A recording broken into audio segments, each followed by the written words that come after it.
Hola, amics de YouTube. Què tal? Com ha anat la setmana? Acabem d'entrar a la primavera i amb ella ha arribat el canvi d'hora. Sou molts de vosaltres els que m'heu estat preguntant aquí baix als comentaris i tal, per què es canvia l'hora. El motiu és molt simple. Amb el nou horari, el dia guanya una hora i així, en 25 hores, els pagesos tenen una hora més al dia per recollir pepinos. Aquesta hora de més és la que ens permet cobrir la demanda de la gent que va cada dia a comprar pepinos a les nostres papineries. Els assidus al meu canal ja sabeu com m'encanten a mi els pepinos. I és que el pepino serveix per tot. De fet, la primera forma de vida que va habitar la Terra, encara que això sigui una cosa que no es diu gaire, va ser precisament el pepino.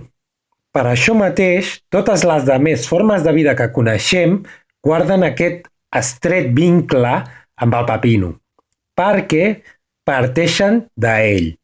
Suposo que coneixereu tots la famosa proporció àurea, la qual trobem en tota la naturalesa i inclús en les grans obres d'art de la humanitat.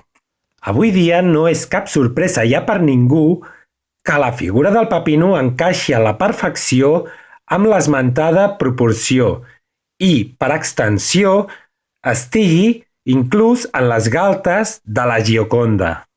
Sense voler extendre'm més amb el tema dels orígens de la vida, la història i els múltiples beneficis del pepino, ja ho tractarem en un altre vídeo si això us interessa.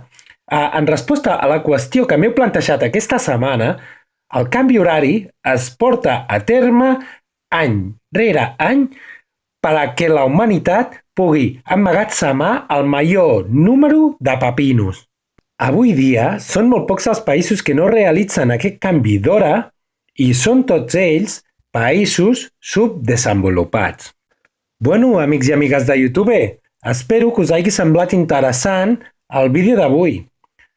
Subscriviu-vos al canal i comenteu-me aquí sota què us ha semblat aquest vídeo.